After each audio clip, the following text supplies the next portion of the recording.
On est déjà en réunion. Hein. La réunion, c'est pas parler de Dieu autour de Dieu. C'est pas commencer par dire, oh, voilà, ceci. Non. On est déjà en train de parler de Jésus.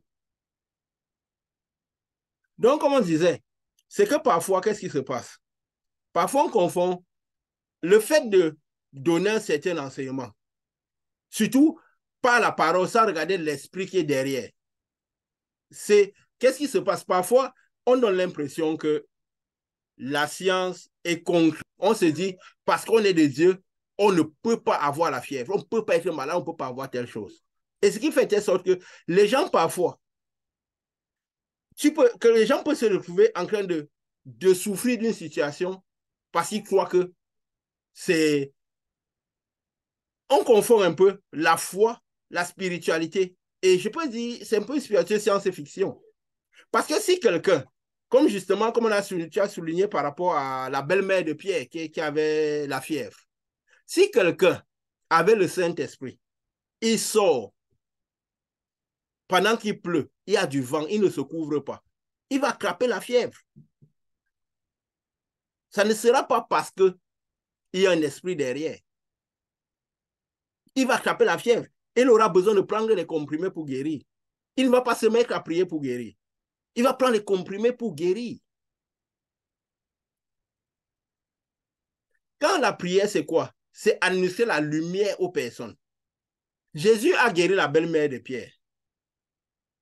Déjà, la belle-mère de Pierre, est-ce qu'elle était délivrée? Est-ce qu'elle suivait Jésus? Parce que généralement, quand on prie, c'est parce qu'on veut chasser l'esprit. Quand on prie, c'est parce qu'on veut chasser l'esprit. On ne prie pas pour... Quand on prie, c'est parce qu'il y a un esprit derrière. C'est une transmission de lumière. C'est une transmission de lumière pour enlever les ténèbres. Pour enlever les ténèbres. Si la belle-mère de Pierre, c'était une maladie physique, c'était une maladie physique, elle aurait dû prendre des médicaments, elle aurait guéri. Jésus n'aurait pas besoin de prier. Jésus n'aurait pas besoin de prier. Déjà, de toute façon, si on voit, parce que qu'est-ce qu'il faut voir derrière la parole? Il faut voir l'esprit qu'il y a derrière la parole, pas littéralement. Jésus a fait ceci, c'est ceci. Il faut voir les intentions dans lesquelles Jésus faisait les choses, la manière avec laquelle Jésus faisait les choses. Au début, parfois on écrit souvent, il y a certains évangélistes qui écrivent que Jésus a parlé aux apôtres directement, ils sont levés, ils ont suivi. Il y en a d'autres qui ont dit, il y a beaucoup qui accompagnent Jésus. Après, Jésus a choisi 12 parmi tous ceux qui l'accompagnaient. Et qu'est-ce qu'on prend donc? Qu'est-ce qui a l'air plus logique? Parfois, on le met, un évangéliste peut le mettre de telle manière qu'ils sont partis, pour dire, ils sont partis promptement. Parce que Jésus a enseigné plus fort. Il a trouvé Pierre quand il faisait la pêche. Il lui a dit, il lui a fait faire la pêche miraculeuse. Ce n'est pas la première fois qu'il enseignait, les pieds entendaient parler de lui. Ce n'est pas la première fois. On entendait parler de lui, il enseignait, les gens le suivaient, quelques gens le suivaient. Et la belle-mère, il est écrit qu'après, les pierres ont abandonné famille. Ils n'ont pas seulement abandonné belle famille. Et même mère, père, pour suivre Jésus. Pourquoi ils l'ont fait? C'est parce qu'ils commençaient par être à l'étroit dans leur propre famille. Parce que leur propre famille ne les comprenait plus. Imaginez un père de famille, Pierre, qui est pêcheur, qui pêche pour nourrir la famille tous les jours. Il rentre à la maison, au lieu d'aller pêcher, il commence par aller suivre un gamin de 30 ans, à écouter ce qu'un gamin de 30 ans va. Il a une femme qui n'a pas le même délire que lui, qui n'a pas rencontré ce gamin. Peut-être elle a vu la pêche miraculeuse, mais elle n'a pas eu cette révélation de Jésus. Parce qu'on dit la foi en Jésus, c'est la révélation. C'est quelque chose qu'un moment, la révélation de la foi. On sent, il y a quelque chose qui se passe à l'intérieur de nous. Une lumière qui nous a touchés. Et on a l'impression qu'on ne comprend plus rien. On n'arrive plus à voir autre chose que Jésus. Ils sont venus. Pierre, même une fois quand il a fait la pêche miraculeuse, il a eu cette compréhension. Il a dit, j'ai péché toute la nuit. Je connais la mer. Je suis un expert pécheur. Mais sous ta parole, je jette le filet. Il n'a pas dit ça pour rien. C'est qu'il entendait les choses que Jésus faisait. Il entendait parler de Jésus. Ne croyez pas que c'est que Jésus est venu là, Jésus n'avait rien fait et il s'est mis derrière Jésus. Qu'est-ce dit sur ta parole? Ça veut dire j'ai écouté souvent ta parole. Les gens parlent de toi. Je vais jeter quand même. Et quand il a jeté, il a péché. Qu'est-ce qu'il a fait? Première chose, il a eu la révélation de Jésus. Il s'est jeté dans l'eau pour dire éloigne-toi de moi. Il a compris directement la lumière que Jésus était et combien lui il était ténèbres. La révélation de Jésus nous fait comprendre qui nous sommes. C'est pourquoi quand quelqu'un a la révélation de Jésus, ce qui arrive en cette personne, ce n'est pas l'exalter. Oh Dieu est grand, oh Dieu est grand. C'est quelque chose qui se passe à l'intérieur. C'est pourquoi beaucoup de gens, quand ils connaissent Dieu, au début, quand ils ont cette révélation-là, ils pleurent beaucoup. Parce qu'ils se rendent de combien de fois ils sont, on est rien. De combien de fois on est impur, on ne mérite pas. Imaginez-vous un monsieur pareil. Il commençait par sortir de chez lui tous les jours et d'aller pêcher pour ramener à la famille. Parce que déjà, Jésus lui donne la paix miraculeuse. Il a donné pratiquement de la nourriture à sa famille qui pouvait rester. Jésus ne peut pas venir t'enrôler sans te donner ce qu'il faut pour les tiens. Suivre Jésus, on ne perd jamais en suivant Jésus. Parce que Jésus a laissé d'abord un business à la famille de Pierre avant d'enrôler Pierre. Il n'a pas laissé à la famille de Pierre sans rien. Il a laissé un business. C'est pourquoi quand vous suivez Jésus, si vous êtes vraiment en Jésus, Jésus va faire de telle sorte que si vous, les gens dépendaient de vous, ils auront ce qu'il faut pour vivre pendant que vous servez Dieu. Vous allez vous rendre compte que pendant que vous servez Dieu, vous faites Dieu. Les gens de votre famille, peut-être que vous soutenez, ils commencent par avoir un travail. Ils commencent par voir des choses qui arrivent dans leur vie. Qui croient en Dieu ou qui ne croient pas? Qui croient en vous ou qui ne croient pas en vous? Parce que parfois, nous sommes le sel de la terre. Nous maintenons les gens en vie, ils ne le savent pas. La famille de Jésus ne croyait pas en Jésus. Le monde a mis Jésus à la croix alors que Jésus venait pour les sauver. Quand on est vraiment dans la foi, on est concentré à faire l'œuvre de Dieu, le Saint-Esprit va remplacer ce que nous étions destinés à faire. Vous allez vous rendre compte que vos proches que vous aidiez, certains commenceront par voir, surtout ceux qui sont liés à vous, ils vont trouver du travail, ils vont avoir des choses de telle sorte que vous ne soyez pas, qu'il n'ait pas l'impression que, qu'ils croient en nous ou pas, ils croient en nous ou pas, leur vie va commencer par changer. Croire ou c'est autre chose, c'est eux qui doivent faire le processus. Alors, imaginez, Pierre, il sort de chez lui, il va toujours rencontrer ce monsieur rentré. Si une femme n'est pas convertie, elle commence par dire, mais va épouser ce monsieur. Vu que un jeune homme, tu es un papa comme ça, tu peux te mettre à courir derrière un gamin de 30 ans, comme si tu étais fou. Tous ces disciples ont mis à marcher derrière, comme si c'était des sans-abri, comme s'ils sortaient de nulle part. C'est ce que la révélation, la vraie révélation de la foi en Jésus fait. Quand on rencontre Jésus, on ne peut plus jamais être le même. Tous nos fondements changent. Tous notre focus doit changer. Donc, quand les gens disent j'ai rencontré Jésus, ils courent derrière le business, ils courent derrière toute leur vie, il y a quelque chose qui ne va pas. On ne peut pas rencontrer Jésus et être le même. Paul allait pour persécuter les chrétiens. Il allait prendre les mettre en prison.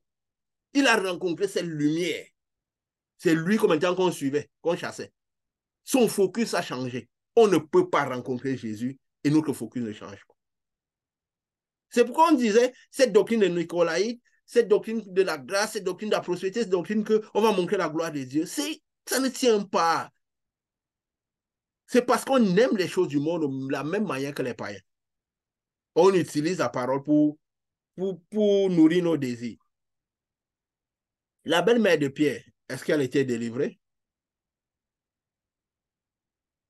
Alors, il ne fallait pas que Pierre soit un obstacle. Si Pierre déjà un moment dans sa propre famille, ces gens ont laissé leur famille, pas parce que c'est parce qu'ils étaient devenus à l'école dans leur famille.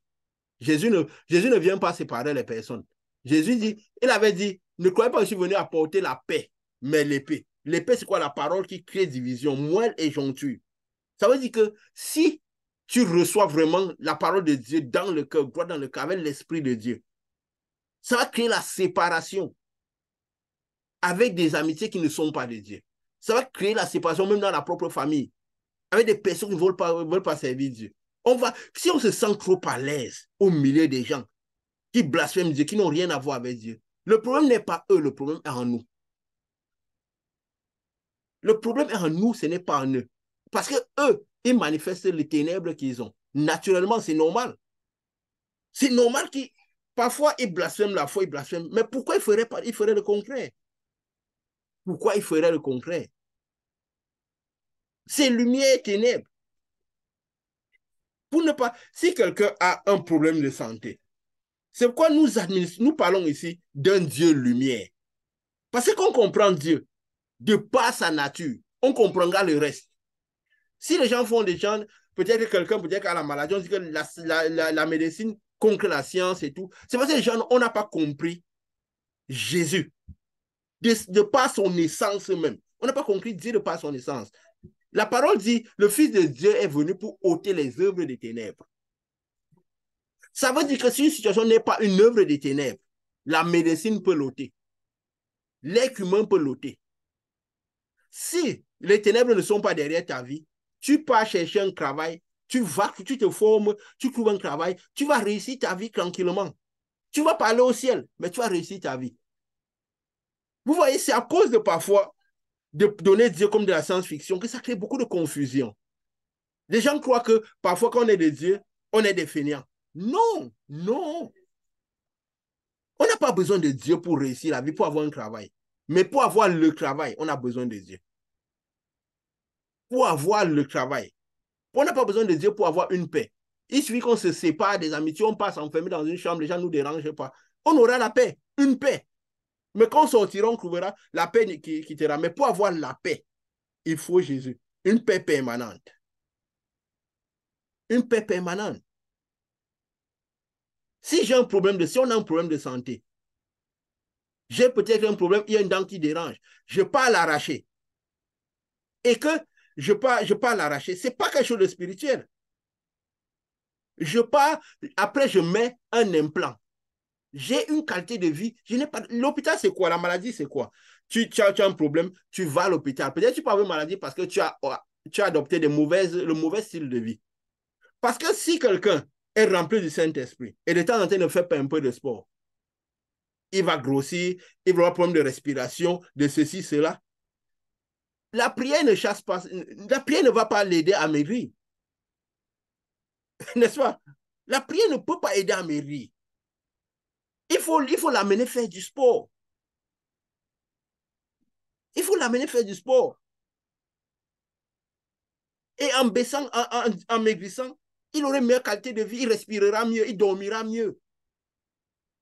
Mais si c'est une maladie, c'est du spirituel, si cette grossesse est causée par du spirituel, si on prie sur lui, s'il a peut-être un problème qui est causé par le spirituel, on chasse l'esprit qu'il y a derrière.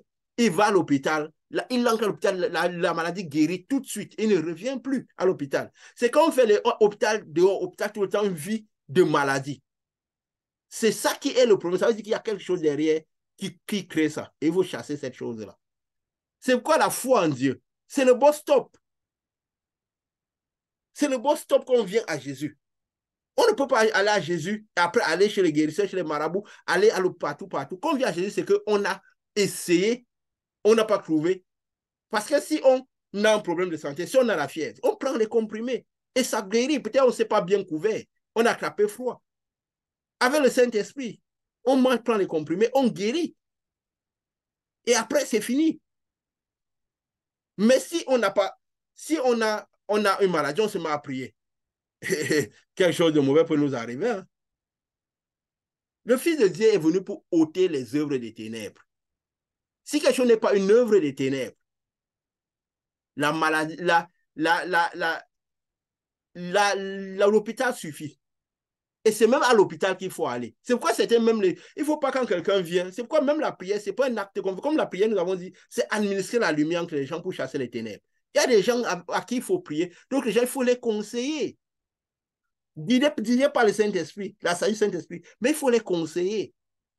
La prière n'est pas un acte au nom de Jésus, au nom de Jésus. Déjà qu'on est dans le nom de Jésus, on a la lumière de Jésus. Jésus se manifeste naturellement quand on est en train de parler aux personnes. Et c'est ce pourquoi l'œuvre que nous faisons ici, parce que le problème, c'est de comprendre Dieu dans son essence personnelle, dans son essence pratique, dans son essence même. Dans son essence même. Nous avons dit, si j'invite ici, comme ça, pour dans un Jean, dans un Jean chapitre, dans un Jean chapitre 1 au verset 5, qu'est-ce qu'il est écrit? Qu'est-ce que Jean dit? Parce que Jean, c'était le disciple le plus spirituel. Pourquoi il était autant spirituel? Parce qu'il passait le temps sur le cœur de Jésus. Il passait le temps sur le cœur de Jésus, connaissait le cœur de Jésus. Il connaissait ce que Jésus pensait, ce que Jésus disait, ce que Jésus pensait. Alors, il était en accord avec cette vérité profonde de Jésus. C'est pourquoi ces enseignements, c'est toujours très, très spirituel. C'est tellement spirituel. C'est l'un de ce que j'aime beaucoup le plus lire, quoi. Et bien sûr, nous avons dit, quand nous avions fait l'enseignement sur le fait que, avant de continuer, parce que nous avons parlé de cette nature de lumière qu'est Dieu. Parce que c'est la base de la marche avec quelqu'un. Connaître la nature de cette personne. Parce que si on marche avec quelqu'un, on ne connaît pas l'essence même de cette personne. On aura beaucoup de surprises. On passe à dire, il m'a trompé, il m'a trahi, il m'a fait ci, parce qu'on ne connaît pas ce qu'il est, d'essence même. D'essence même. Je vais dire ce petit, parce qu'on disait que les disciples ont beaucoup écrit. Nous donnons comme nous savions, nous ne sommes pas là pour faire des thèmes. Nous ne sommes pas là pour faire des thèmes. Nous causons de la part du Seigneur. Et le Seigneur nous parlons de la part du Seigneur. Et le Seigneur se manifeste quand nous parlons. Nous sentons la puissance du Seigneur, la force du Seigneur. Et qu'est-ce qui se passe? Qu'est-ce que j'ai remarqué quand tous ces apôtres, ces disciples ont écrit? Avant de parler de ce que Jean a écrit, nous avons remarqué que quoi? Ils écrivaient des lettres à des personnes. Quand Luc écrit l'évangile, il dit, mon cher Théophile, c'est comme quelqu'un, nous faisions tout ça quand nous avons connu Dieu. Quand Dieu nous inspirait, on était tout le temps en train d'écrire, je me rappelle. Je vous ai fait cette confession, j'étais au travail. Parfois, quand j'étais au travail, les gens me voyaient toujours. Un moment, on me voit baisser, en train d'écrire sur le petit papier, je mets dans ma peau. Ils me disent, mais qu'est-ce que tu écris? C'est que les inspirations du Saint-Esprit.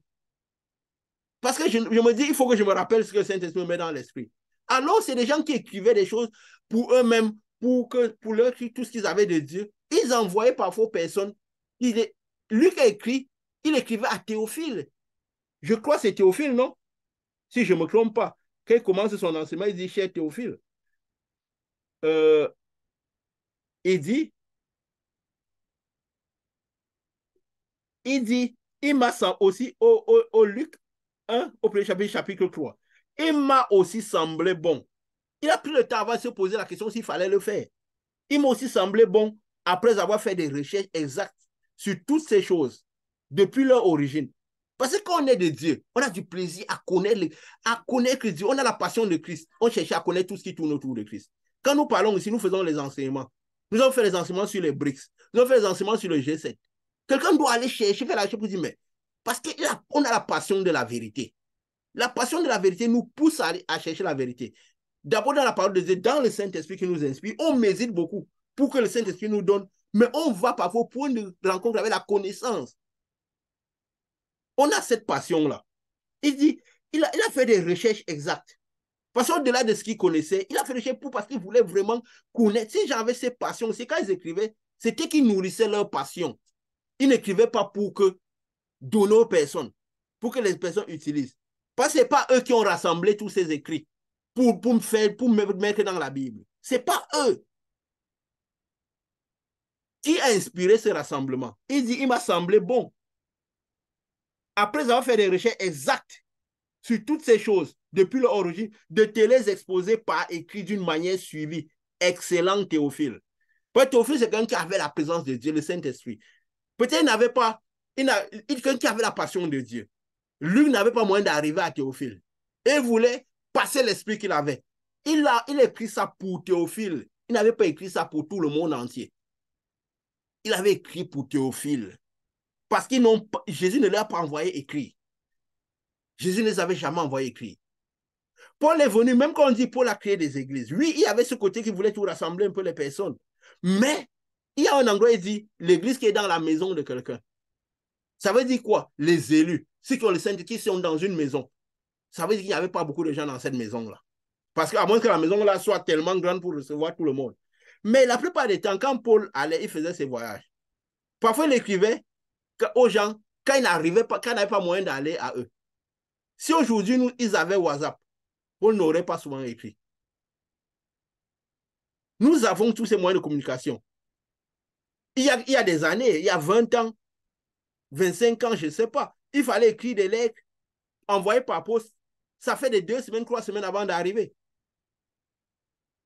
Donc, ils écrivaient, qu'on voyait Paul écrire lettres à Éphésiens. C'était une personne à Éphèse qui l'écrivait parce qu'il n'avait pas moyen d'arriver sur eux. Parfois, ils écrivaient, quand dans les lettres, ils disaient quoi, j'ai été chez vous une fois, j'ai été 2 fois, que je n'ai pas pu revenir une 3e fois, alors je vous écris. Ils n'écrivaient pas parce que le royaume de Dieu était annoncé. Lui, ceux que les disciples étaient à côté de Jésus, ils avaient reçu l'ordre d'annoncer le royaume des cieux, pas d'écrit. Ils écrivaient parce qu'ils étaient dans des circonstances où ils ne pouvaient pas se déplacer pour aller trouver ces personnes-là. Et c'est des personnes qui avaient senti que ces personnes avaient l'amour de Dieu, l'envie de connaître Dieu. Alors, qu'est-ce qui se passe? Parce qu'il faut voir l'esprit. C'est pas la lettre tue, c'est l'esprit qu'il y a derrière la lettre qu'il faut voir. C'est pourquoi il faut voir même en ces thèmes de maladie, ces thèmes de problèmes, ces thèmes. Et rien ne doit jamais arrêter pour arrêter quelqu'un à annoncer la parole de Dieu. Parce que si quelqu'un se retrouve avec un peu de fièvre, il ne va pas arrêter d'annoncer la parole de Dieu. Parce que même la lumière de Dieu peut le toucher. La fièvre part, oui. Mais sinon, il prend les comprimés, la fièvre part. Ce n'est pas quelque chose de spirituel.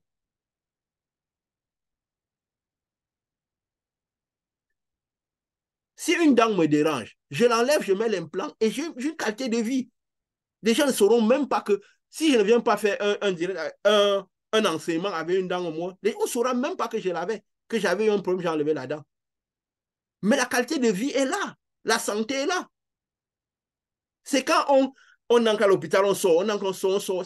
Il faut se dire, il y a quelque chose peut-être qui n'est plus au niveau physique, mais c'est quelque chose de spirituel. Alors, il faut chasser cette chose. Et la première fois qu'on entre à l'hôpital, on sort directement, on n'entre plus. La foi de Dieu, ce n'est pas de la science-fiction. Ces apôtres, ils écrivaient parce qu'ils ne pouvaient pas arriver jusqu'à ces personnes. Ils n'arrivaient pouvaient pas. Pierre écrit à Corinthe, aux Corinthiens. Il écrit aux Éphésiens. Il n'écrivait pas au monde entier. Ce qu'il écrivait aux Romains, ce n'était pas la même chose qu'il écrivait aux Éphésiens. Il écrivait aux Éphésiens par rapport à quelque chose qu'il a vu, un enseignement qu'il voulait leur annoncer et tout. Mais comme il ne pouvait pas arriver vers eux, alors il leur écrivait. Il ne leur a pas dit écrivez et commencez par annoncer cela tous les jours, ce que j'ai écrit. Non. C'était la plupart du temps, c'était même les reproches qu'ils faisaient quand ils écrivaient. Tous ces gens-là, quand ils écrivaient, si vous avez remarqué, c'était toujours par rapport à des reproches pour leur annoncer la foi de Jésus avec exactitude. Et ce qu'ils reprochaient à Corinthe, ce n'est pas ce qu'ils reprochaient à Éphèse. Parce que comme nous avons dit, même si nous recevons le Saint-Esprit, ces gens avaient la passion de manger l'arbre de vie. Alors on les enseignait. Et quand ils recevaient l'arbre de vie, ils ont des ténèbres. On n'est pas parfait. Si Jésus a dit j'ai ceci contre toi, ça veut dire qu'il y a toujours des choses à perdre. Il faut se purifier davantage. Alors parfois, le but c'est quoi? C'est qu'elle dit lavez-vous les pieds les uns les autres. C'est que soutenez-vous, aimez-vous les uns les autres. C'est ça ce que Dieu dit. Ça veut dire envoyez les uns les autres votre lumière. Si quelqu'un reçoit un besoin des de ténèbres, alors ta lumière peut le nettoyer. Quand on dit, et nous devons parler de cela, de l'essence même de Dieu. Parce que quand on conçoit Dieu comme étant un être humain, c'est normal qu'on voit l'amour de Dieu comme étant un amour charnel, comme l'amour d'un homme, de quelqu'un qui vient pour transmettre à un autre, qui vient de l'amour charnel. Alors on dit Dieu nous aime. Alors, et c'est ça qui confond les gens. Quand on dit Dieu nous aime, quand je dis aimez-vous les uns les autres, c'est-à-dire que vous, il avait dit à qui? À ses disciples. Il n'avait pas dit à tout le monde. Il avait dit à ses disciples, aimez-vous les uns les autres. Il a même dit que aime ton prochain comme toi-même. Il est parti décrire qui était le prochain. Parce que quelqu'un qui fait ce que ce monsieur avait fait, c'est quelqu'un où il a la présence de Dieu, où le Saint-Esprit était sur lui. Quelqu'un, même s'il est samaritain, c'est quelqu'un déjà qu'il avait le diable ne pouvait pas utiliser une telle personne pour te faire des problèmes. Parce que si tu ne peux pas aimer quelqu'un qui... On ne peut pas aimer n'importe qui comme nous-mêmes. Sinon, on est en danger. Sinon, on est en danger. Quand il dit aimez-vous les uns les autres, ça veut dire orientez votre lumière les uns sur les autres afin de nettoyer les uns les autres. C'est quoi nous avons dit quand les gens sont autour d'une certaine lumière, il y a interaction de lumière, il y a interaction de facultés. Ils se nettoient les uns des autres. Ils peuvent interagir dans les facultés de l'un et dans les facultés de l'autre. Comme là, nous pouvons être autour de cette lumière-ci. Et il y a même des facultés différentes. Mais ma lumière peut nettoyer quelque chose de vous. Votre lumière peut nettoyer quelque chose de moi. Donc, il y a interaction de lumière. Ça fait est-ce que les ténèbres ne résistent pas. Les ténèbres ne résistent pas. Aimez-vous les uns les autres. Ça veut dire orientez votre lumière les uns sur les autres. Et il avait dit ça à qui? À ceux qui avaient déjà l'esprit sur eux. Il ne dit pas d'aller aimer les gens. Alors comme les gens on parle de manière charnelle, on voit Dieu de manière charnelle. Alors, qu'est-ce qui se passe? On va administrer la lumière de Dieu, on interagit avec Dieu comme c'était un être humain. Comme c'était un être humain. Alors, qu'est-ce qui se passe? Jean a dit quoi? Jean a dit, la nouvelle que nous avons apprise de lui et que nous vous annonçons dans 1 Jean, chapitre 1, verset 5, et que nous vous annonçons, c'est que Dieu est lumière et qu'il n'y a point de ténèbres en lui. Ça, c'est la base de la connaissance de Dieu. Dieu est lumière. Il n'y a pas de ténèbres en lui. Ça veut dire que si Jésus est venu à la place de Dieu, c'est la place de Dieu, il est devenu totalement lumière et il n'y avait pas de ténèbres en lui. Si Jésus vient rentrer à l'intérieur de nous, parce que nous recevons le Saint-Esprit enveloppé en Jésus. Comme nous l'avions dit, la vie éternelle, comme nous l'avons dit, nous recevons le Saint-Esprit enveloppé en Jésus. Enveloppé en Jésus. Nous recevons le Saint-Esprit enveloppé en Jésus. Et nous l'avons, et il est écrit dans...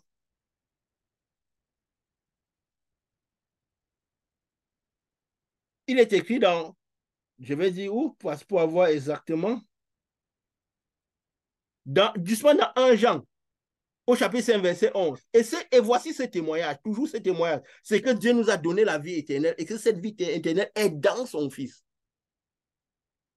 Cette vie éternelle est dans son Fils.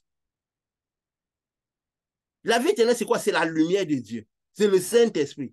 Elle est dans son Fils. La vie est à l'intérieur de son Fils. Parce que ce qui nous confirme que nous avons la vie éternelle, c'est si nous recevons le Saint-Esprit. Nous recevons cette grande lumière. Nous recevons le Fils à l'intérieur de nous. Mais elle est conservée dans son Fils.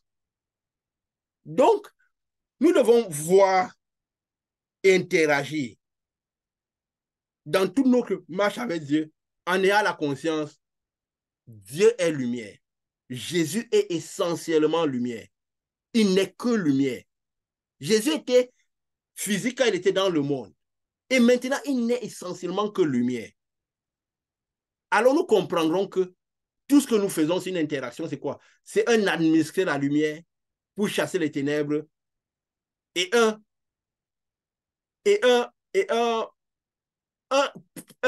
je peux dire quoi?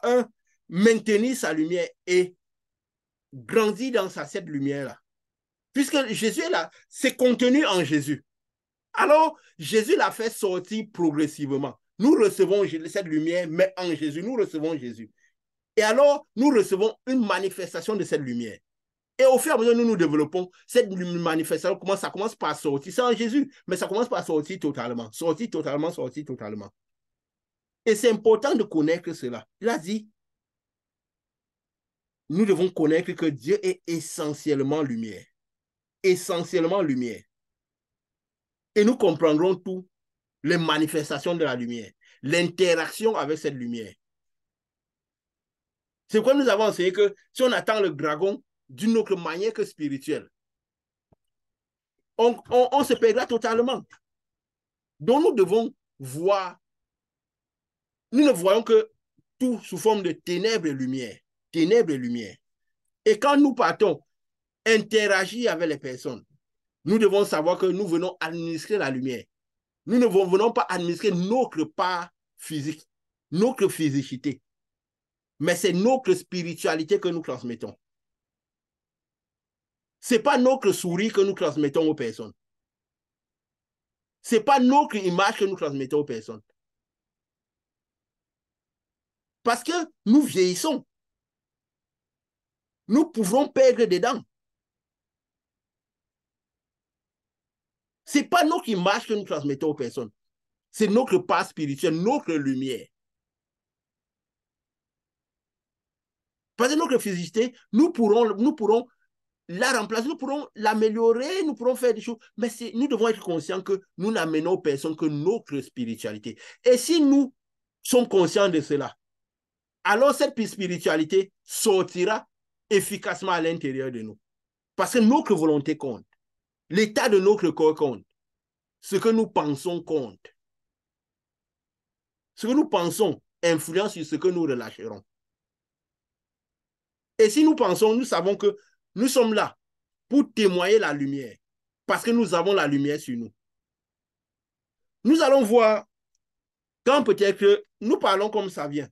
Nous parlons comme ça vient. Jean, parce que quand nous annonçons Jésus, nous sommes les témoins de Jésus. Quand nous annonçons Jésus, nous sommes les témoins de Jésus. Étant témoins de Jésus, c'est la lumière que nous avons qui déterminera ce que nous sommes en tant que témoins de Jésus. Et c'est la lumière que nous émettrons dans la vie des personnes. Les ténèbres que nous chasserons, qui diront combien nous sommes témoins de Jésus. Si nous avons remarqué quand Jean, dans toutes les différentes interactions avec tous ceux qui se présentaient à lui, parce que plusieurs personnes lui ont montré les choses ici dans l'Apocalypse.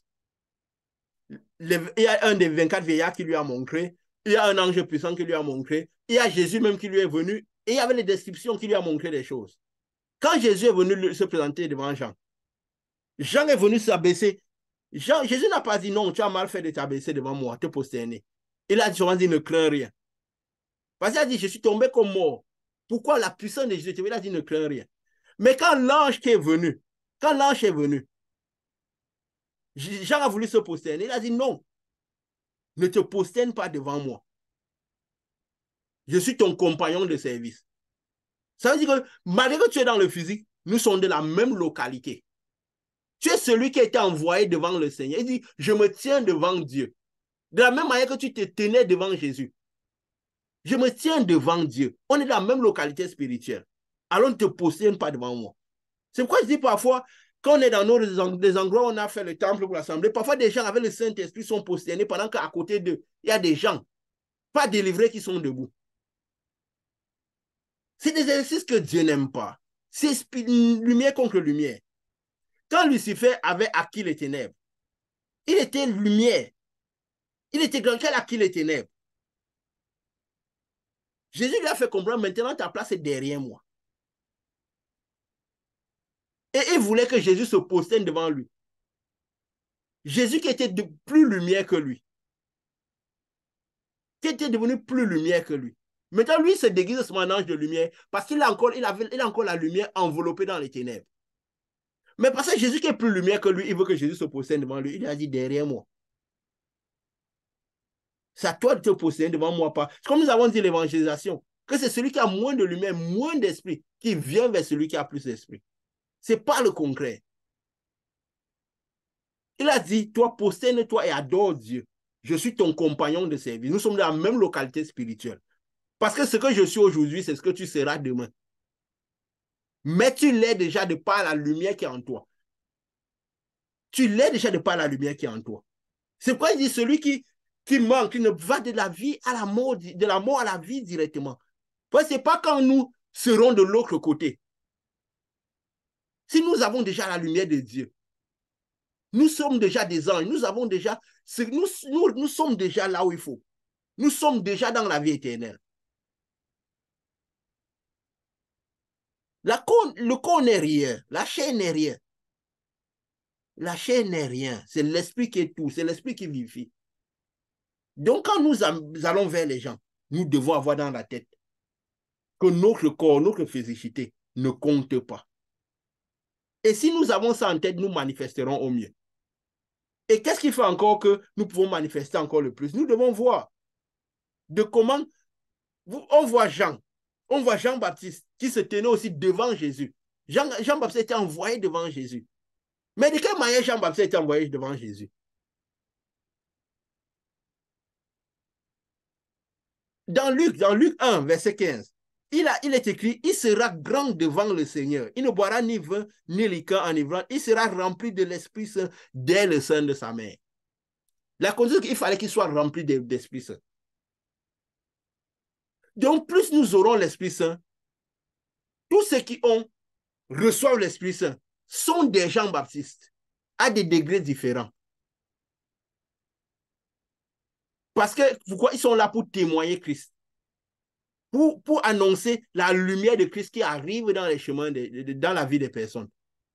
Il dit aux gens, préparez les chemins du Seigneur. Donc, ça veut dire quoi? Préparer le chemin pour que cette lumière vienne rentrer dans vos cœurs. Toute montagne sera abaissée, toute colline sera abaissée, toute vallée sera comblée. Ça veut dire, toutes les petites situations qu'il y a qui ne sont pas bien dans votre vie, arrangez-les afin que le Seigneur vienne passer. Si tu trompais les personnes, arrête. Si tu fais telle chose, et préparez les chemins du Seigneur pour que le Seigneur vienne arriver. Prends l'envie, comme nous avons dit, quand quelqu'un dans son coin a envie de connaître les choses, il écoute la parole de Dieu à gauche, à droite, il a envie de perdre ses ténèbres et tout. Dieu va guider ses pas vers un Jean-Baptiste, vers quelqu'un qui est son témoin, quelqu'un qui a l'esprit de Dieu à l'intérieur de lui. Il va d'abord lui donner des noms. Ça veut dire qu'il va manifester sa lumière, va d'abord nettoyer la personne. Après, maintenant, cette personne va recevoir son tour aussi la lumière pour devenir aussi un témoin de Jésus. Un administrateur de lumière.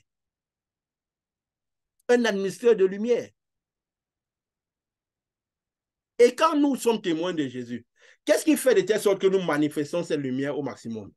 Si finalement, nous devenons le témoignage que nous donnons, si nous avons un message à donner à Jésus, de la part de Jésus, quand nous devenons le message, alors le message fera corps totalement avec nous et manifestera au mieux. Et ce message est toujours lumière.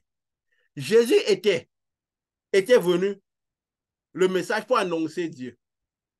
Il a tellement marché avec Dieu que sa parole est devenue la parole de Dieu. Sa parole est devenue la parole de Dieu. C'est pourquoi il est arrivé à manifester Dieu au maximum. Parce que il était la parole de Dieu.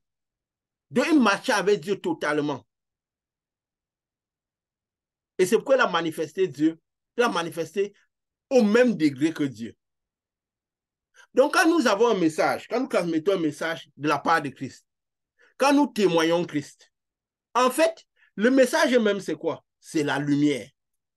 Parce que dans le monde spirituel, un message ne traduit que par de la lumière. Jésus est ceci, Jésus est cela, Jésus est ceci. Mais si nous faisons corps avec ce message, avec ce Jésus, ce n'est plus Jésus qui vit, nous qui vivrons, mais c'est Jésus qui vivra en nous. Parce que si ce que nous annonçons de Jésus devient ce que nous vivons, si nous devenons le message que nous donnons, alors nous manifesterons le message au mieux. Si notre message est que Jésus guérit les personnes et que Jésus à l'intérieur de nous, nous marchons bien avec ce message-là, nous devenons le message. C'est quoi Jésus disait? Il parlait de Dieu, parfois il parlait de lui comme étant de Dieu. Parce qu'il était devenu le message de Dieu. Il est la parole de Dieu. Il marche totalement avec Dieu.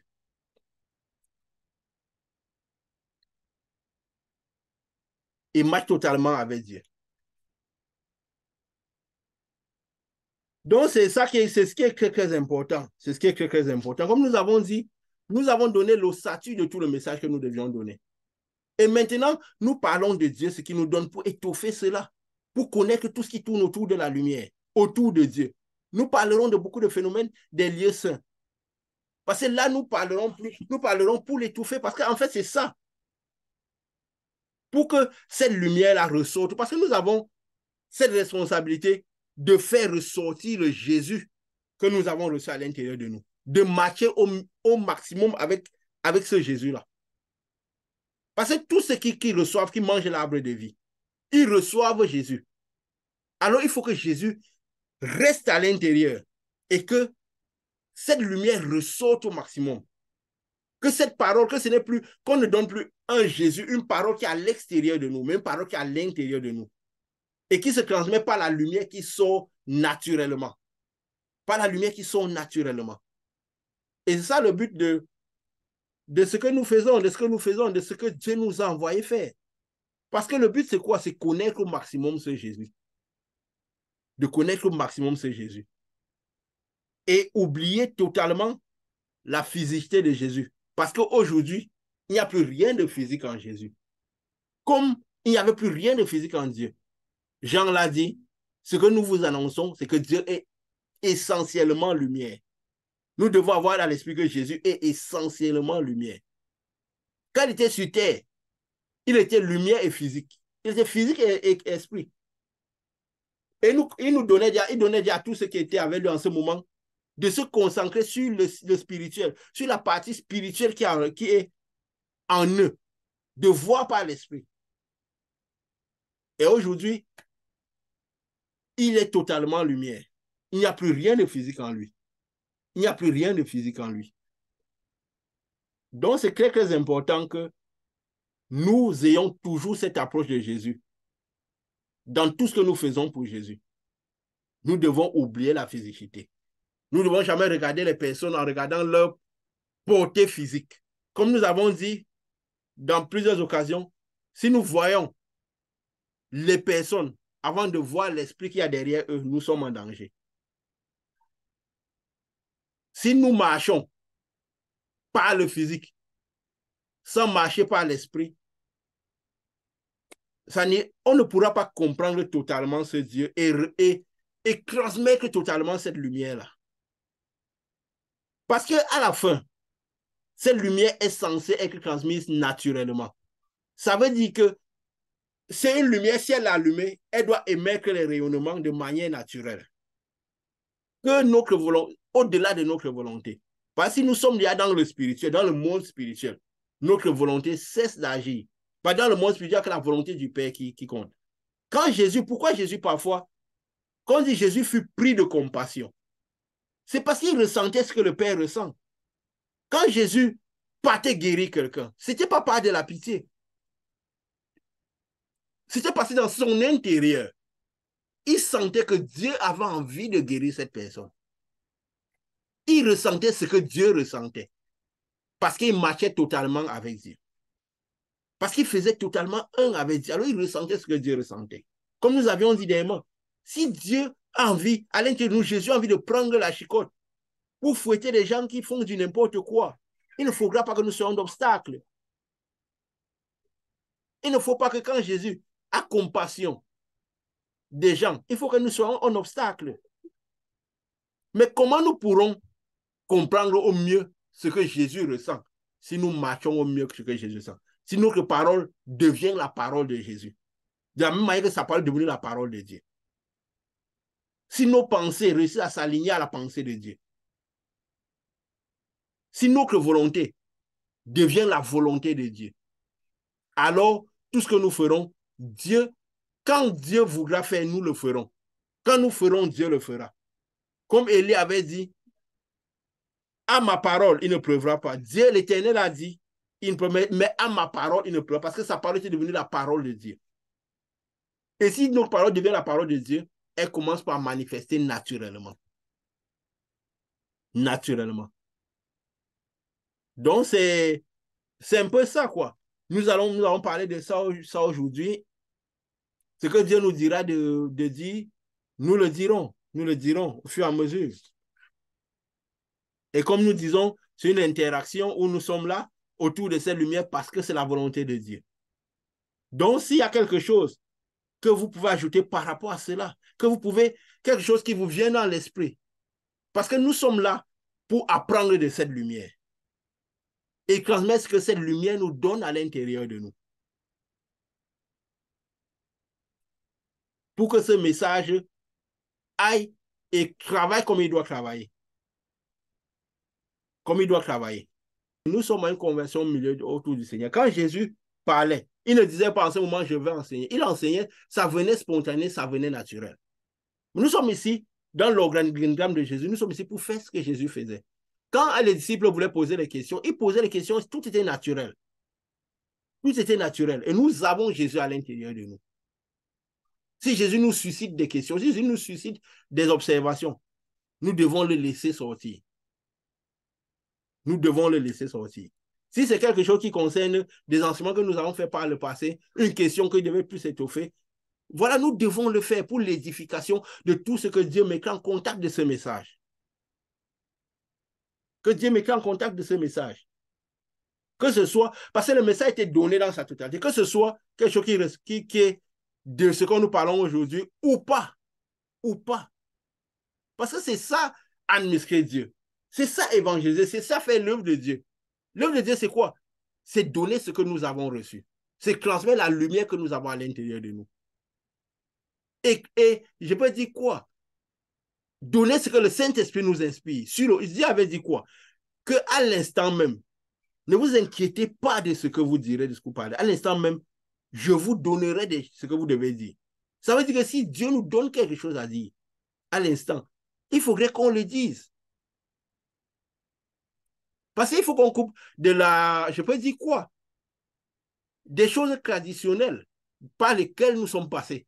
Dieu nous a menés dans cette manière de voir. Ça ne veut pas dire que sur l'instant, il faut toujours. Hein. Donc, c'est juste comme nous sommes dans une causerie autour du Seigneur.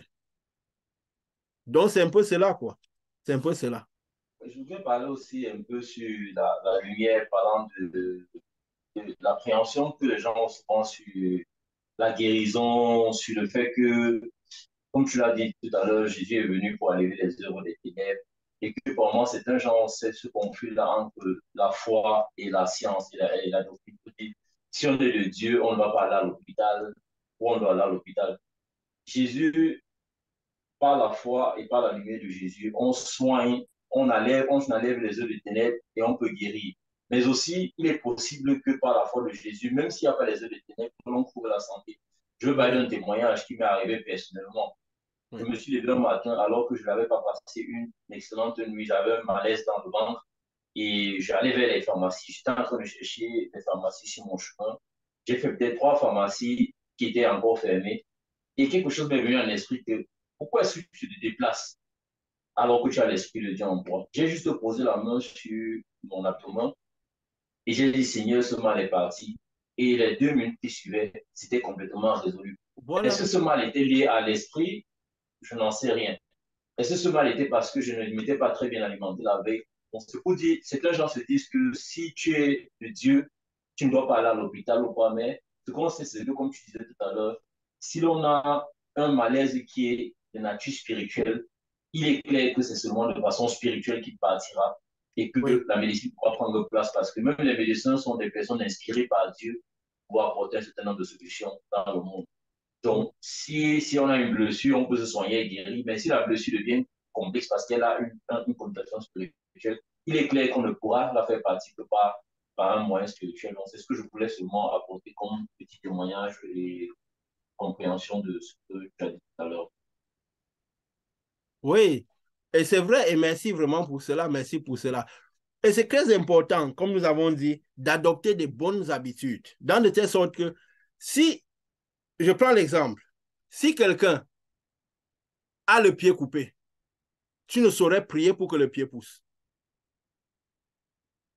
N'est-ce pas?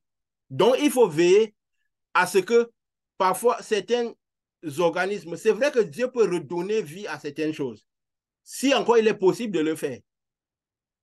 S'il est possible de le faire. Parce que la foi en Dieu, ce n'est pas de la science-fiction. Ce n'est pas de la science-fiction. Si quelqu'un, je prends l'exemple, tu as un bras coupé, peut-être tu as un bras coupé, tu vas à l'hôpital, tu mettras une prothèse. Tu ne prieras pas pour que le bras pousse. N'est-ce pas? Parce qu'il faut voir cette différence. Si tu as un problème, comme tu as dit tout à l'heure, tu as un malaise. C'est normal. Si tu as la conscience que, mais Si tu crois que en allant à l'hôpital, en allant à la pharmacie, tu vas guérir, tu guériras par la pharmacie. Mais si tu penses que, mais je peux guérir, j'ai le pouvoir de nettoyer, de guérir. Parce que oui, c'est vrai que Jésus pouvait guérir, qu'il soit spirituel ou pas, il pouvait. Mais si tu dis, j'ai le pouvoir de le faire, alors oui, tu pourras le faire. Mais si à un moment, peut-être qu'il y a, je peux dire quoi, quelque chose qui manque, tu ne sauras pas, tu ne vas pas dire, je vais prier pour que euh, cette chose pousse, si on peut dire ça comme ça. C'est très délicat.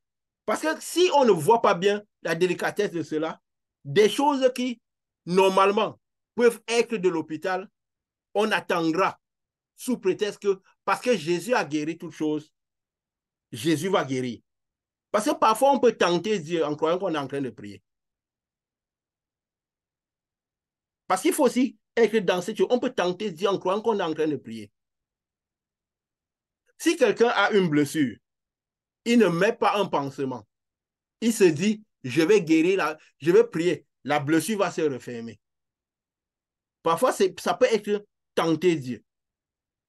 Mais sur le moment, on a peut-être un mal.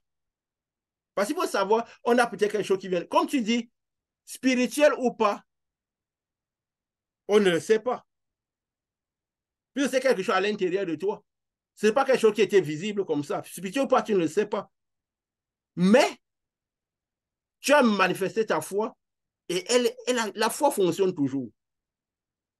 La foi fonctionne toujours.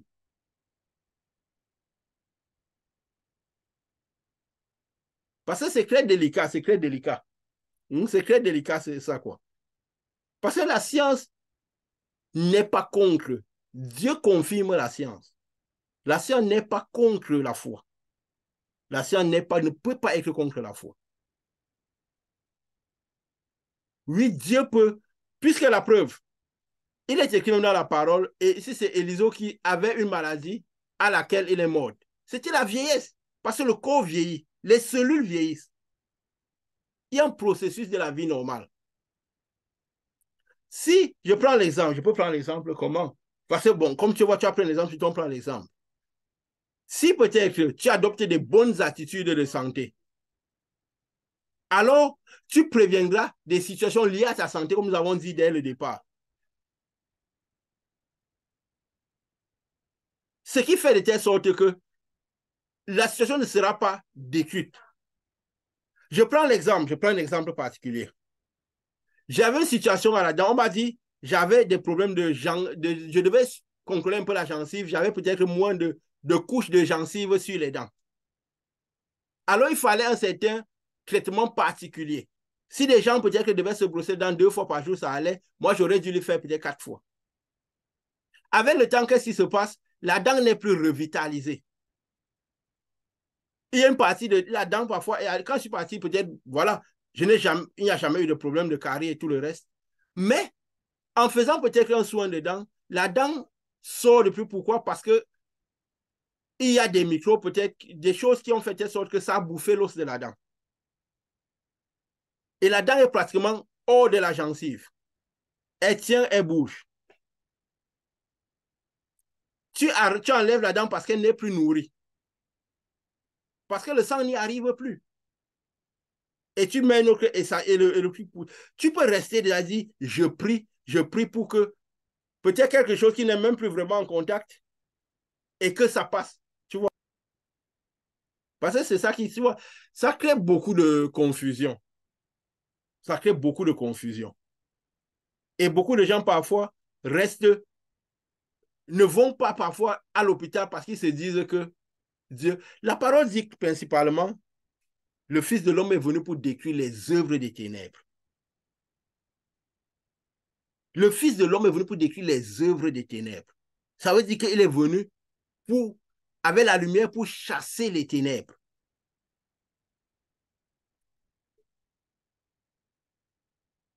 Pour chasser les ténèbres. C'est vrai qu'une quantité de lumière, maintenant je vais dire, une certaine quantité de lumière. Pourquoi Jésus a pu, quelqu'un qui était né aveugle, pourquoi Jésus a pu restaurer la vie?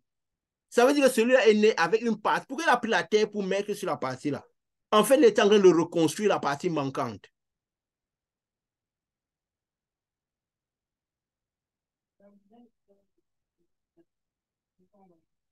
Parce que la chair était, il remettait la partie manquante. Parce qu'il a dit, ce n'est pas à cause de son père, ce n'est pas à cause des ténèbres qu'il a fait. Et il n'a pas fait à beaucoup. La plupart du temps, il chassait les œuvres des ténèbres. Comme nous avons dit tout à l'heure en début, la belle-mère de Pierre.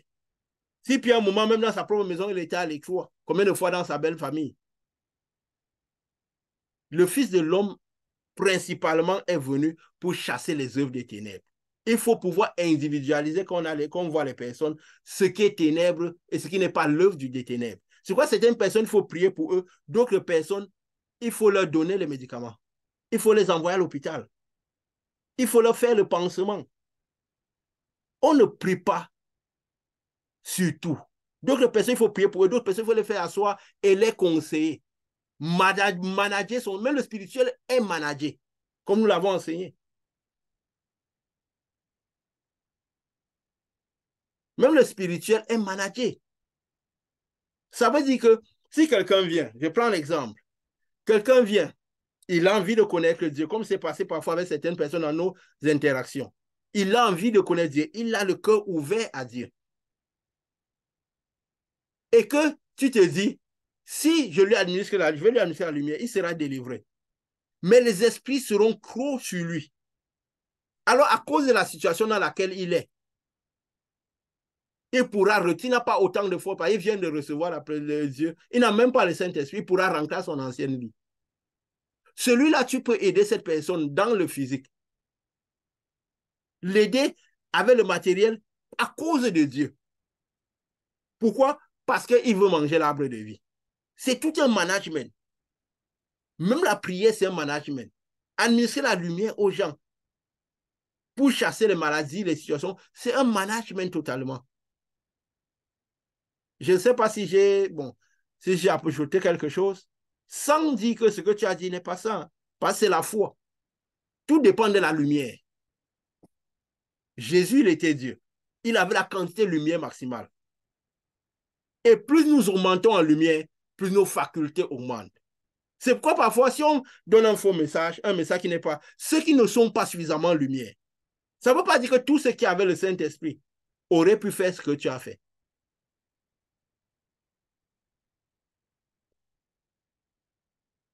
Parce que c'est une lumière qui grandit en nous. Et selon qu'elle grandit, nous augmentons en faculté. Donc, ça veut dire quoi? Selon que nous augmentons de talents, nous augmentons en faculté. Et nous, pouvons chasser le maximum de ténèbres possible. Les ténèbres ce que Philippe pouvait faire, ce n'est pas les mêmes choses que Pierre pouvait faire. Je ne sais pas voilà, si c'est clair ou bien si tu as quelque chose à ajouter ou Pascal ou par rapport à ça. Ce que moi je veux dire, c'est que c'est effectivement quelque chose qui, moi, a créé la confusion. Beaucoup, beaucoup à un moment donné, parce que un jour, j'ai lu dans la parole, je crois que ça concernait un passage lié à Paul, où on disait qu'il y avait, je ne sais pas qui était malade. Je crois que c'était dans une lettre qui parlait de ça. Il y a quelqu'un qui était malade au milieu de pendant longtemps. Et j'étais intriguée, je me disais, mais c'était les apôtres. Ils avaient l'esprit et tout. Comment est-ce que quelqu'un pouvait rester au milieu de malade pendant longtemps? Donc, je ne comprenais pas. Et aussi le fait que dans la parole, Jésus dit bien, voici les miracles qui accompagneront ceux qui auront cru. En mon nom, ils chasseront les démons, ils guériront les malades. Donc, à ce niveau-là, je crois qu'il fait bien la différence. Bon, c'est vrai que s'il n'avait pas dit ils chasseront les démons, on allait dire que quelqu'un qui est malade, c'est quelqu'un qui, même spirituellement, n'est pas bien. Donc, peut-être qu'on aurait pu associer à ça. Mais il fait bien, il dit bien, ils chasseront les démons, d'une part, ils guériront les malades, d'une autre part. Donc, du coup, ça crée un peu de la confusion. Et un jour, j'ai écouté une prédication, quelqu'un disait que ce n'est pas parce que Dieu t'utilise pour guérir que ça fait de toi un guérisseur. Et que tu vas donc commencer à aller de lieu en lieu administrer la guérison à tout le monde et que, voilà, comme on dit souvent ici, ça doit être la marche par l'esprit, ce Saint-Esprit qui doit être à l'initiative de toutes choses. Donc, voilà un peu. Oui, oui. Et même ça, dit, on ne peut pas parce qu'on a le pouvoir de Dieu qu'on doit l'administrer n'importe comment. Il faut que les connexions de paix soient là parce que c'est l'œuvre de Jésus. Jésus ne guérissait pas les gens parce qu'ils étaient malades. Et la maladie, ce qu'on appelle maladie, le monde spirituel ne l'appelle pas maladie. Parce qu'il faut d'abord se dire ça. Parce que le monde spirituel a maladie. La maladie du monde spirituel, c'est les ténèbres. Et les œuvres des ténèbres, ce qui est causé par les ténèbres. C'est pourquoi ce qui n'est pas maladie spirituellement guérit physiquement.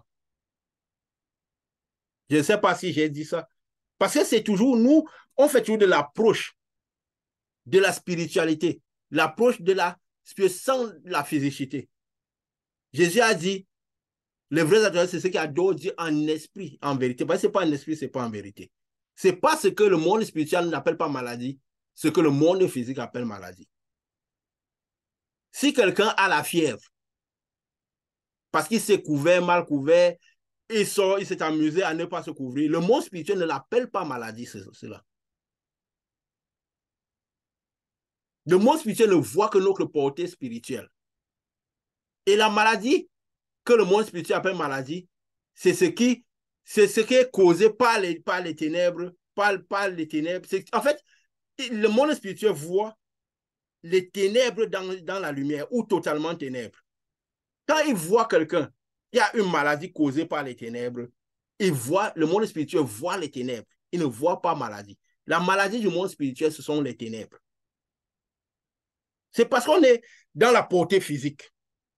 C'est parce qu'on va toujours dans la portée physique que on a toute cette confusion. Celui qui va dans la portée spirituelle n'appelle pas maladie ce que les gens appellent maladie. C'est pourquoi tu peux dire à quelqu'un, il dit j'ai telle chose, tu dis bon, à partir d'aujourd'hui, ce mal-là, c'est fini. Tu n'as plus ça. Et ça passe directement. Pourquoi? Parce que ce mal n'était pas physique, ce n'était pas un mal. Si quelqu'un vient, il a des choses causées par les ténèbres, par les esprits. C'est ce que le monde appelle, le spirituel appelle maladie. Parce qu'il faut dire, nous sommes ici pour l'œuvre de Dieu, c'est transmettre Jésus esprit. C'est transmettre Jésus esprit. Jésus, surtout, la plupart des temps, était concerné par la portée spirituelle des gens.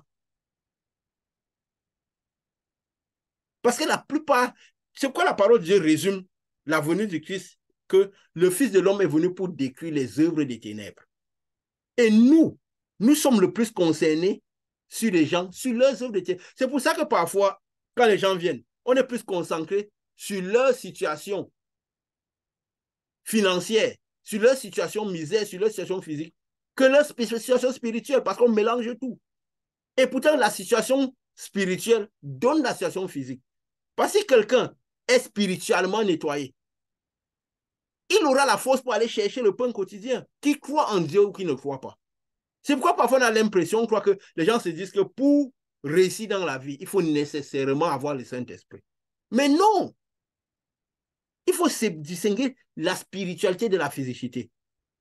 Quand quelqu'un, il se conduit, c'est pourquoi parfois on commence par éduquer l'esprit des gens. Si quelqu'un contrôle bien ses amitiés, il contrôle bien ses marches, il ne s'entoure pas de n'importe qui, il marche avec des personnes positives, il fait des bonnes formations, il réussira dans la vie, il aura un très bon travail. Et c'est ça qui fait la confusion avec ceux qui sont derrière Dieu et ceux qui sont dans le monde. Et le message, du coup, est biaisé. Pourquoi? La base, c'est quoi? C'est qu'on annonce un Dieu qui n'est pas totalement esprit, qui n'est pas totalement lumière. On annonce un Jésus recouvert de chair. Un Jésus qui n'est même pas encore allé à la croix. On est concentré sur le message du miracle de Jésus. Jésus étant allé à la croix, la manifestation de Jésus est plus grande que quand il était sur terre.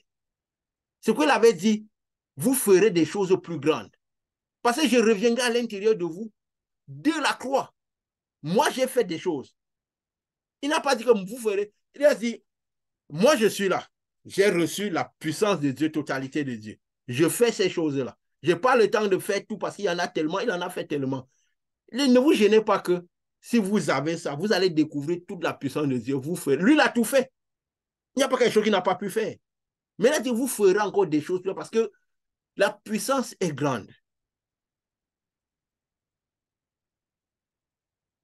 Parce qu'il faut savoir ce que le monde spirituel appelle maladie. Nous devons savoir ça. Ne pas appeler maladie ce que le monde appelle maladie. Ne pas appeler misère ce que le monde appelle misère. C'est quoi Jésus disait, vous dites que vous êtes riche dans l'Apocalypse. Ça dit quoi?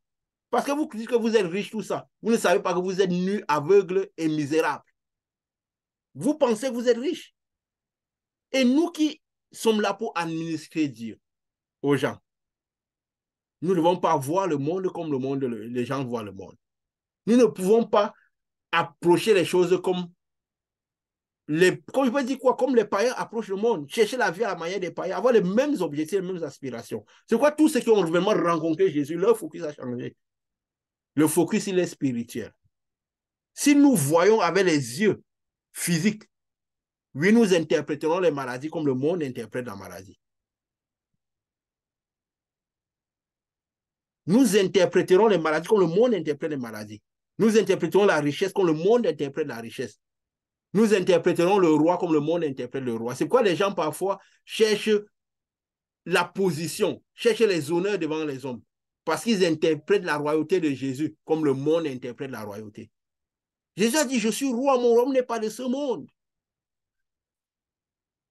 Qui êtes-vous allé voir dans le désert? Jean-Baptiste, il mangeait les peaux d'animaux. Mais c'est le plus grand des nés d'hommes. Jésus lui voyait la royauté de quelle manière? C'est quoi lui ne cherchait pas les honneurs. Quand vous voulez le prendre pour faire roi, il se retirait. Et pourtant, beaucoup de gens cherchent les honneurs ici. On regarde une œuvre qui a grandi par la quantité de personnes qu'il y a derrière cette œuvre, pas par la spiritualité derrière cette œuvre. Si on a 100 personnes, 1000 personnes, et qu'il y a 10 personnes qui sont spirituelles dedans, l'œuvre est prospère, l'œuvre est réussie.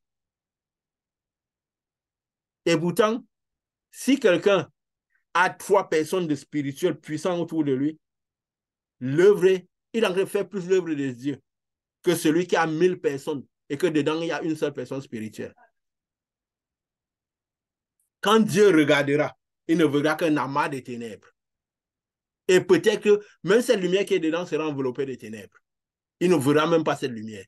Mais quand peut-être qu'il y aura 3 personnes, 2 personnes avec remplies de lumière, quand le monde spirituel verra, il verra une grande lumière qui brille jusqu'au ciel.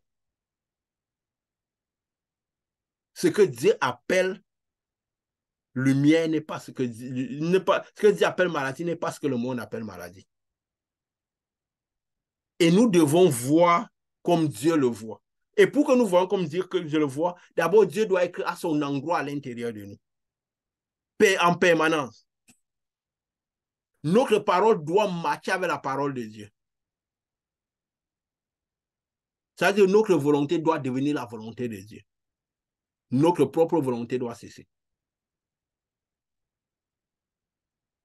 Parce que Jésus avait dit, je ne suis pas venu pour faire ma volonté, mais la volonté de Dieu. Si Dieu veut faire quelque chose, nous devons pouvoir laisser Dieu s'exprimer. Comme nous avons dit, nous devons enlever les couches pour que cette lumière que nous avons reçue jaillisse au mieux. Et elle produira les effets naturellement. Et nous voyons les choses comme Dieu les voit. La parole de Dieu dit, le Saint-Esprit surviendra sur vous et vous conduira dans toute la vérité du présent et vous donnera les choses à venir. Ça veut dire qu'il nous fera voir toutes les choses présentes de manière claire, comme Dieu les voit. Pas le spirituel. Parce que nous n'allons pas voir quelqu'un qui est spirituel, il a Dieu parce qu'il prie beaucoup. Parce qu'il jeûne beaucoup, parce qu'il Dieu dans sa bouche tout le temps. Non, non.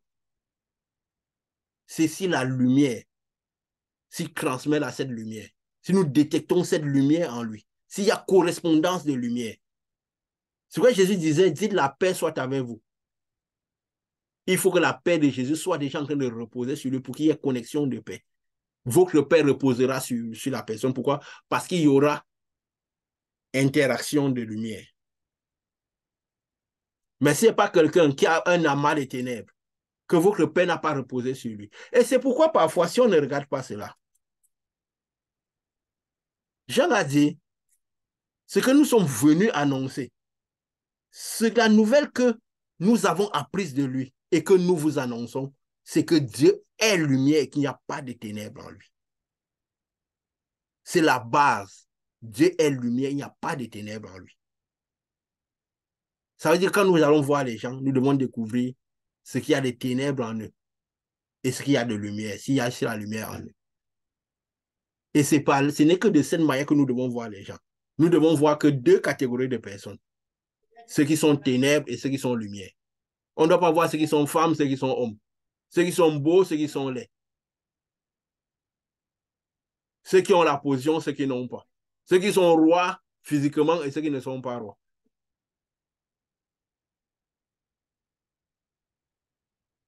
Mon royaume n'est pas de ce monde.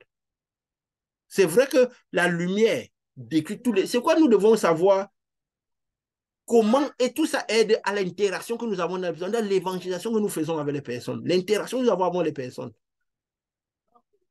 Nous devons d'abord voir combien ces personnes sont lumière, si celles sont lumière, combien de ténèbres ces personnes ont, la quantité de ténèbres que ces personnes ont. Parce que selon les manifestations du physique, nous devons comprendre ce qu'il y a de spirituel derrière les personnes.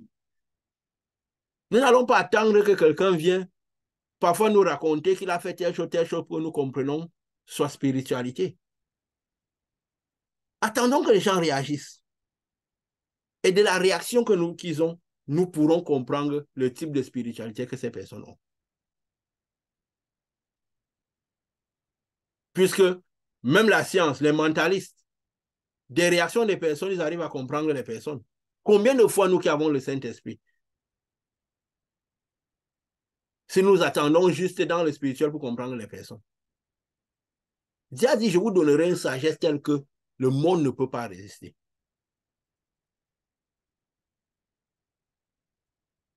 Ça veut dire que si nous sommes en train de donner Dieu aux gens, ayant conscience que nous avons la lumière de Dieu, et que les ténèbres sont là, ils sont dans les combats, ça veut dire que Dieu ne veut pas qu'on soit là.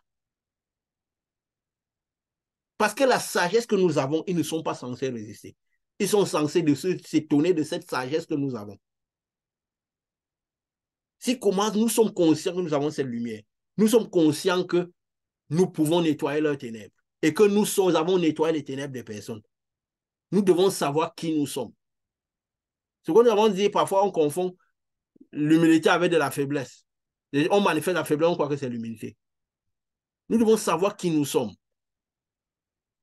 Il n'y a rien de pire. Le diable aime les gens qui ne connaissent pas qui ils sont. Comme ça, il va faire du trafic avec vos têtes. Comme nous ne sommes pas parfaits, il attend le moment où tu peux faire une erreur, bien tu peux incliner, alors il vient te mettre par terre. C'est nous qui donnons les noms aux personnes. Ce n'est pas les personnes qui nous donnent des noms pour nous dire qui nous sommes. Ce n'est pas prévu que quelqu'un spirituellement plus faible donne des noms à celui qui est plus grand. Comme Pascal avait dit, ce n'est pas le plus petit qui vient pour glorifier le plus grand. C'est le plus grand qui glorifie le plus petit. Donc, c'est un peu ça, quoi. C'est un peu ça.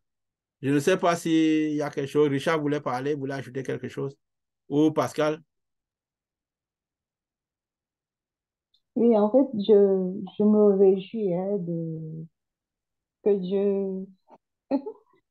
En tout cas, je me réjouis du type de foi dans laquelle je suis maintenant. Pendant longtemps, on nous a appris que non, Dieu répond à son temps. On ne savait même pas déjà que Dieu parle, tu vois. On était dans un type de foi, genre, on sait que, où tu pries ce mot aussi, tu dis que j'attends le jour que Dieu va répondre et tout.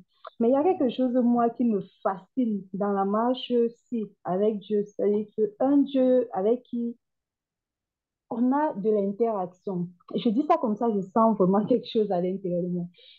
En fait, quand j'ai intervenu tout à l'heure et que tu as commencé à, à, euh, à expliquer, à l'intérieur de moi, j'étais en train de retourner le fait que ben, Jésus, on disait ici que tout ce que Jésus a dit, ça concernait le spirituel. À aucun moment, il ne parlait de la physicité. Donc, j'étais là et puis, pendant que tu parlais, moi, à l'intérieur de moi, il y avait quelque chose qui se passait. Donc, un peu comme je vais dire quoi, un peu, je retournais un peu la parole, les choses me venaient à l'esprit et tout. Et puis, je me disais, mais il y a la parole qui vient qui dit, Je peux Jésus dire a deux dit, je secondes suis sur ce que tu venu. dis là. Une seconde, c'est parce que je dis OK. toujours, c'est à l'intérieur de la personne qui doit avoir la correspondance. Parce que si quelqu'un parle de Dieu, le Dieu qui est à l'intérieur de la personne, Jésus a dit, je vous rappellerai tout ce que je vous ai dit. Dieu rappelle en faisant quoi? En défilant sa parole à l'intérieur. Qu'on l'ait lu ou pas, il l'a fait Effectivement. défiler à l'intérieur de nous pour confirmer que ce que celui-là dit est de Dieu. Donc, c'est pourquoi qu'on parle de Dieu aux gens, c'est pas pour les convaincre. Parce que si la correspondance du Saint-Esprit est là-dedans, le Saint-Esprit qui est à l'intérieur de la personne va défiler la parole. Il va rappeler ce que Jésus a dit pour confirmer que ce qu'on dit vient de la même source de Jésus. Ça doit arriver. Donc, quand on écoute les gens, vous savez, les oreilles spirituelles, pendant qu'on écoute quelqu'un parler de Dieu, l'Esprit qui est à l'intérieur de nous nous rappelle tout ce que Jésus a dit. Et nous saurons si celui qui nous parle dit les choses que Jésus a dit, qu'on l'ait lu ou pas. Parce que si Jésus est à l'intérieur de nous, il va continuer à dire. Voilà, excuse-moi de cette petite interruption, parce qu'il faut clarifier ces choses, quoi. On Non, non, convainc les gens de la effectivement, parole. c'est effectivement de ça qu'il s'agit. Parce que et tout de suite après, dans le j'ai reçu à l'intérieur de moi, Jésus disait, je ne suis pas venu pour ceux qui se portent bien. Je suis venu pour les malades et ceux qui se sentent perdus. Et tout de suite, la question était, c'est quoi le type de perdition? Tu vois? Et c'est pour ça qu'à un moment donné, quand J'aime tu ça. parlais, j'ai une fois commencé à sourire parce que je dis, j'ai une façon de communiquer, ça me met vraiment dans un état que je ne peux pas décrire. Je me dis, oh, quand Et je pense dans ce dans quoi c'est pourquoi j'étais, quand je dis les ça, gens qui parlent de je Dieu sens là, l'esprit. C'est pourquoi tu es précieuse au milieu de nous. Pourquoi? Parce que cette dimension émotive, tu les dis les choses comme Dieu te les dit.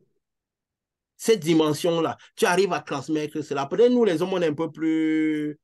Mais tu arrives à transmettre ça. Quand parfois tu dis, je ne sais pas comment l'exprimer. Parce que si tu arrives à comprendre le Dieu qui est à l'intérieur de toi, Dieu est tellement grand que si tu as Dieu à l'intérieur de toi, tu n'es pas capable de cerner le Dieu qui est à l'intérieur. C'est pourquoi parfois quand nous avons Jésus, Jésus a dit, il y a que des mystères accompagneront ceux qui ont cru. Si tu arrives à comprendre totalement quelqu'un qui a vraiment reçu Jésus, c'est que tu es fort. Parce que la personne même ne se comprend pas totalement. Parce que la personne ne se comprend pas totalement. Si quelqu'un me disait un jour, quelqu'un qui a reçu Jésus, on me dit, depuis que je suis avec Dieu, on me dit non, tu es folle, tu es ceci, tu es cela. Et ils me disent que tu es devenu. Je dis non, ils t'ont dit la vérité. Parce que il y a un moment, il ne faut pas que ce soit les gens qui te traitent de bizarre. Il faut qu'un moment, si tu arrives à sortir de toi, tu te mets à la place de ces gens, tu dois comprendre qu'ils te trouvent bizarre.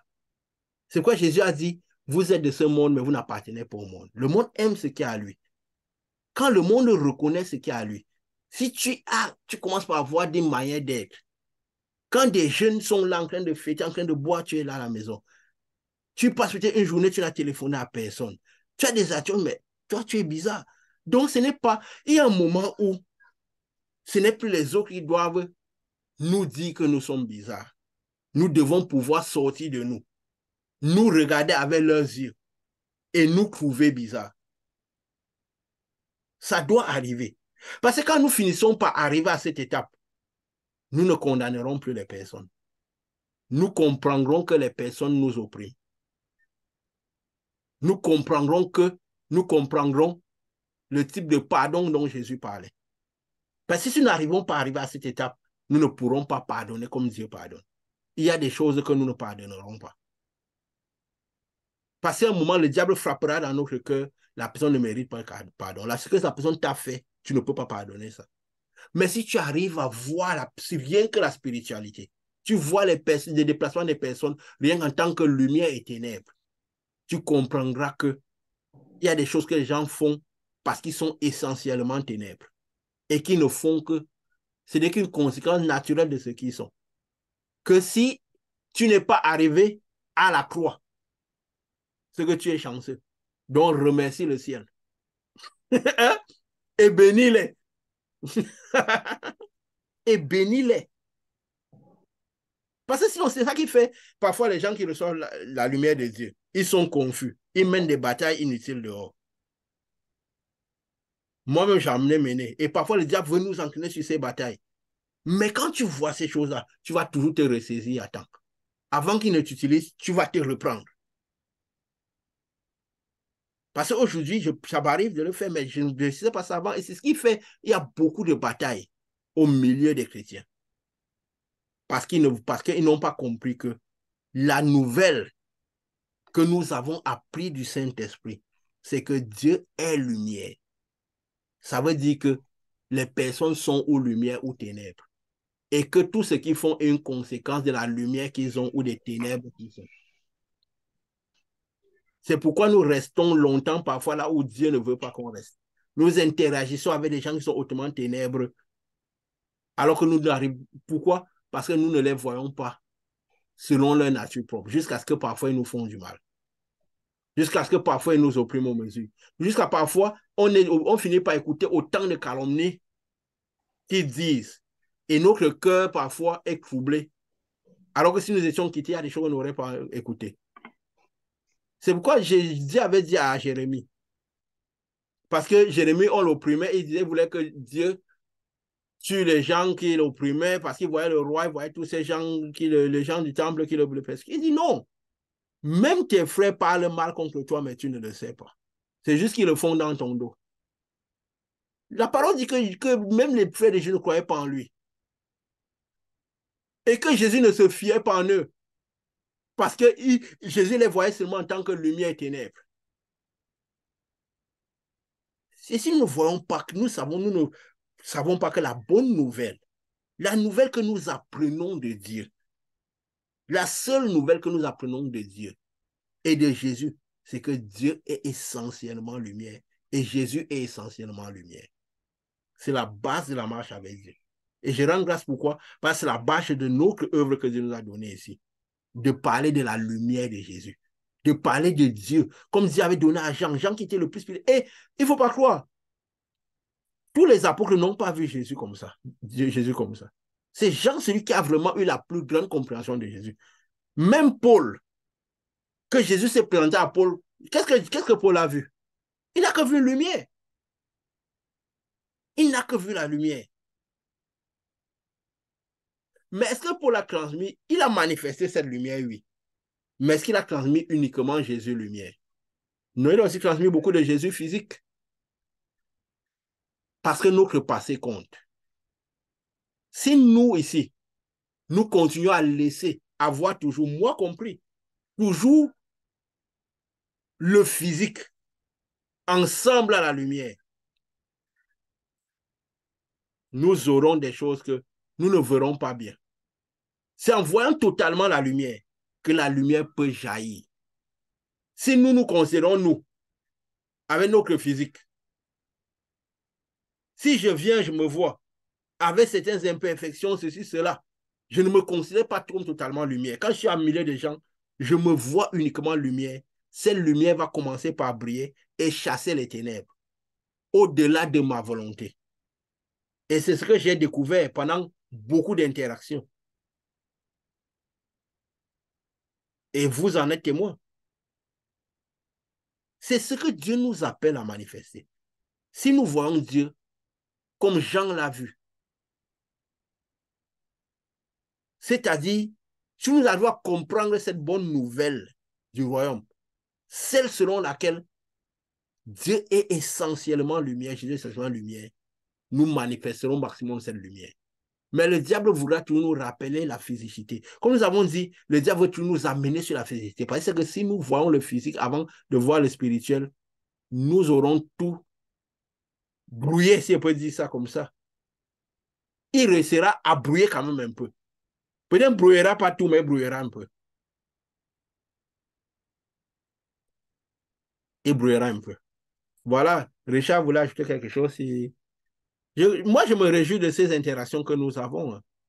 C'est riche. C'est comme ça que Dieu avait prévu son œuvre. Parce que c'est comme ça que Jésus interagissait avec ses disciples et ceux qui le suivaient. Il parlait, il causait, il lui parlait et lui parlait. Les pharisiens faisaient autre chose.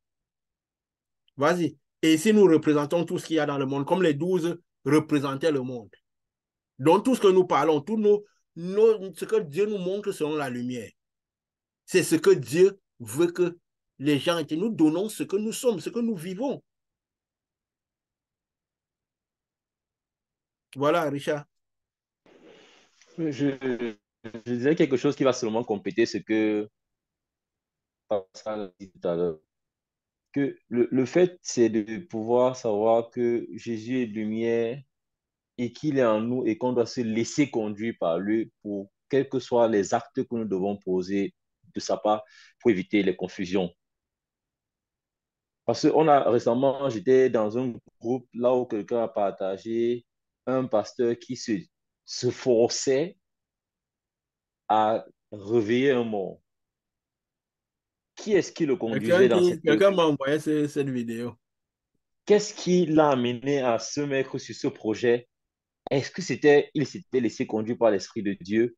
Et c'est ça qui amène la confusion et qui renforce davantage les gens qui ont du mal à revenir à Dieu parce que les personnes qui soit reçoivent le Saint-Esprit et ne connaissent pas comment le manager se lancent sur des actions où Jésus ne les a pas envoyés. Ils ne comprennent pas qu'ils sont les serviteurs de Jésus et qu'ils doivent au mieux se laisser guider par l'Esprit pour poser un acte pour Jésus.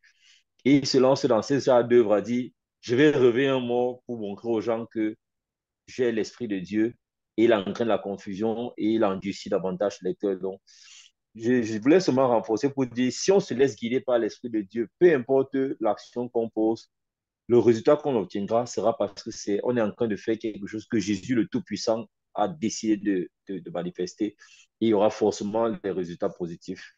Bon, c'est seulement ce que je voulais ajouter encore. Mais qu'est-ce que je dirais par rapport à ça? C'est qu'au-delà de se laisser conduire par l'Esprit de Dieu, par Jésus, c'est le fait de comment c'est notre volonté propre. Parce que la cause de cela, ce n'est pas à cause de, c'est à cause de la volonté de la personne. Parce que parfois, on fait plus notre œuvre que celle de Jésus. Si notre volonté parle encore à l'intérieur de nous, on finira par faire ce que nous, on a pensé de Dieu. Parce que Dieu veut penser, lui.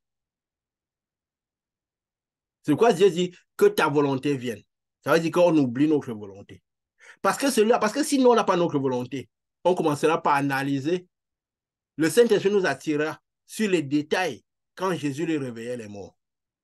Nous verrons, c'est parce que parfois, justement, c'est la manière dont nous voyons Jésus. Si nous ne voyons pas Jésus lumière, nous ne comprendrons pas que quand Jésus faisait certains miracles, il voulait rassembler le maximum de lumière autour de ce miracle-là. Parce que certains miracles demandaient une certaine quantité de lumière. C'est quoi nous disons, plus nous sommes lumière, plus nous chasserons le maximum de ténèbres. Redonner la vie, redonner une vie qui est partie, il faut que la lumière soit grande. Il ne faut pas que n'importe qui soit présent. C'est pourquoi, quand Jésus devait redonner vie, même certains de ses disciples, il les laissait à la maison. Il disait ici, là, il faut que la lumière soit maximale. Quand il laissait les parents de cette fille, cette jeune fille, les parents étaient tellement désespérés que le diable n'aurait même pas pu les utiliser. Parce que Jésus est venu pour ceux qui se sentaient perdus. Quand quelqu'un est tellement perdu, le diable utilise des orgueilleux. Quand quelqu'un est perdu, le cœur est libre, plus libre. Il est plus humble. Il peut interagir avec la lumière. C'est pourquoi Jésus avait laissé les parents de rien que les parents de cet enfant. Même quand Jésus a dit qu'elle avait vu le mort qui marchait au bord de la rue, il a eu compassion de la dame, il est parti toucher. Ces gens-là avaient l'air tellement désespérés, tous ceux qui accompagnaient ce jeune homme, parce que c'était une veuve qui avait son unique enfant. Le diable n'aurait pu utiliser aucun d'eux. Leurs ténèbres étaient inexistants. La lumière de Jésus suffisait. C'est parce que c'est ça le management du spirituel, pour ne pas comprendre un Jésus lumière. Alors on fait notre œuvre à nous. C'est ça on dit la liberté de cœur. Et c'est pourquoi c'est dangereux de la manière dont on court derrière les choses. C'est pourquoi je dis, quand on amène les chrétiens à courir derrière les choses de ce monde, en fait, on est en train de bloquer. Parce que pour courir dans les choses du monde, dans la physicité, il faut que ta volonté que soit là-dedans. Parce qu'il faut que ta volonté, c'est une volonté personnelle du physique. Il faut que ton intelligence physique soit dedans. C'est pourquoi Jésus a dit, cherchez le royaume des cieux et ajustez les choses vous sont données par-dessus. Soumettez-vous au royaume des cieux, à ces principes. Et cette lumière que vous avez découvrira les ténèbres. Elle vous entraînera là où il y a le pain quotidien. Elle pourra rentrer dans votre tête, vous dire, voilà l'offre d'emploi que tu peux postuler, sans que ta volonté personnelle crée obstacle. Parce que ta volonté va vouloir dire, moi, je veux ce type de travail. Parce que je me dis que c'est ce qui est adapté à mon physique. Mais la volonté de Dieu, la lumière de Dieu va dire, voilà le travail que tu peux faire parce que ça te permettra de me servir. Et tu sauras la différence entre le travail que tu reçois de ta volonté personnelle et le travail que tu reçois de Dieu. Parce que le travail que tu reçois de Dieu ne t'empêchera jamais de témoigner Dieu. Parce que si quelque chose t'enlève le temps de Dieu, ça veut dire que ou cette chose ne vient pas de Dieu, ou le diable s'est infiltré dans cette chose-là. Et généralement, le diable travaille avec notre volonté et nos pensées. Ce monsieur, qu'il avait le Saint-Esprit ou pas, il est parti faire son œuvre à lui, pas celle de Jésus. Il avait certainement laissé Jésus à la maison. Parce que Jésus ne marche pas. Quand tu commences par aller par tes principes à toi, Jésus te dit, ça, c'est pas mon chemin. Tu continues, alors Jésus te laisse aller seul. C'est parce qu'ils sont habitués à ce que Jésus soit ailleurs qu'à l'intérieur d'eux. Même si parfois Jésus vient de temps en temps à l'intérieur d'eux. Pas dans leur intérieur, leur volonté est trop pleine en eux. Dans leur cerveau, dans leur tête, leur cerveau physique est plus fort que le cerveau spirituel. Alors, c'est toujours leur volonté. C'est pourquoi parfois, Jésus ne se manifeste pas. Parfois, sur plein de prières, à un moment, on peut avoir un moment où on a détaché le volonté, on est rentré dans le spirituel un instant et ça a fonctionné. Mais la plupart du temps, on est à l'extérieur. C'est pourquoi on doit faire beaucoup de choses pour combler les distances. Pourquoi? Parce que Jésus n'est pas là où il faut. Parce que les principes du monde spirituel ne sont pas respectés. Et c'est toujours lié, la plupart du temps, à notre volonté. Notre volonté est liée à notre physicité. La volonté de Dieu est liée à notre spiritualité, à notre dimension spirituelle. Notre volonté est liée à notre dimension physique. Parce que notre volonté fait bouger notre physique. La volonté de Dieu fait bouger notre esprit avant que l'esprit bouge le physique. Je ne sais pas si c'est un peu bien dit ce volet-là. Je sens quand même que l'esprit a bien parlé. je dis ça comme ça. Il y a des fois, moi-même, je dis, waouh, c'est quand même bien sorti. Hein? C'est vrai, il y a des fois, je parle un truc, je dis, waouh, quand même, c'est bien sorti. Tu vois, je me nourris moi-même de certaines choses. Je me nourris moi-même de certaines choses qui sortent de ma bouche. Et nous devons parfois avoir cette conscience-là. De parfois comprendre que notre physique ne parle pas, que parfois, ce n'est pas nous qui parlons. Et nous allons comprendre quand Dieu parle. Je vous avais raconté une expérience. Nous disons ce que nous vivons. J'étais au travail, dans mon lieu de service, tout ça. Quelqu'un quittait son bureau, il est venu dans mon lieu de service. Il parlait, il n'était pas croyant. On parlait des choses de la vie. Je ne lui ai même pas prononcé le nom de Jésus. Mais les conseils, les choses sautaient. Il s'arrête, il me dit, mais tu as quel âge? Il me demande, tu as quel âge? Je dis, pourquoi? Il dit, mais c'est quoi ce type de sagesse? Je n'ai jamais entendu ce genre de conseil. Même mon père, il n'a jamais parlé de cette manière. Il y a des choses que tu dis, mais la manière dont tu dis, mais tu as quel âge? Et je savais, en ce moment, je sentais l'esprit sur moi. Mais je n'avais pas prononcé le nom de Jésus une seule fois. Mais je savais que ce n'est pas moi qui parlais. Je me nourrissais, j'apprenais. Je disais, je ne pouvais pas m'arrêter au milieu de pour dire waouh. Je savais clairement que ce n'est pas moi qui parlais. J'arrivais à sentir que je n'étais qu'un vase qui était utilisé. Nous devons avoir ce type d'expérience. Ça nous aidera à sortir de nous pour que Jésus rentre au maximum. On verra que les choses de ce monde-ci n'auront plus d'importance à nos yeux. Parce que toutes ces choses, c'est ça qui bloque. On a besoin de ces choses-là. Mais on les aura de manière automatique. On comprendra comment Dieu travaille dans nos vies de manière automatique. Vous voyez pourquoi j'aime cette interaction. C'est comme ça que Dieu voulait que cette œuvre soit conduite. À un certain moment, il fallait un processus pour arriver à cela. C'est comme ça que l'œuvre de Dieu est faite. L'influence de tout ce que nous disons peut aller dans le monde. Dieu fera de ça ce qu'il veut. Mais nous sommes un causeur autour du Seigneur. Où la vérité du Seigneur sort. Avec de la puissance. Parce que la connaissance, c'est la lumière qui rentre. Ça nettoie nos ténèbres. Parce que l'apôtre dit que nous amenons les esprits captifs à l'obéissance des justes. Nous renversons les raisonnements. Nous, pour dire Dieu à l'intérieur, nous renverse les raisonnements. Parce que si quelqu'un a transformé sa mentalité, a changé son raisonnement, wow, le Saint-Esprit vient tout de suite. C'est notre manière de voir qui bloque l'Esprit de Dieu, qui bloque la puissance de Dieu. Tout est lié à notre volonté, et à ce que nous savons, à comment nous voyons les choses. À ce que nous savons, à ce que nous voyons les choses. Voilà. Il y a quelqu'un encore quelque chose à ajouter? Sinon, nous remercions Dieu. Ça va? Nous remercions Dieu beaucoup parce que au-delà, je crois qu'il nous a tous beaucoup donné. Et c'est comme ça que nous continuerons. Nous étoufferons ce message, nous parlerons de ce que Dieu nous dit de parler et nous enverrons ça pour que ça nourrisse les personnes. Que la même lumière qui nous guide, qui inspire nos pensées, le même esprit que nous ressentons quand nous admissons, nous sentons comment il nous inspire, nous admire, que ce même esprit, nous prions que en même temps, il nous garde et nous fortifie, en même temps, il crée un passage dans les cœurs pour que les cœurs puissent recevoir cette lumière et qu'ils puissent connaître Jésus lumière. Comme Jean a dit, la nouvelle que nous avons apprise de lui.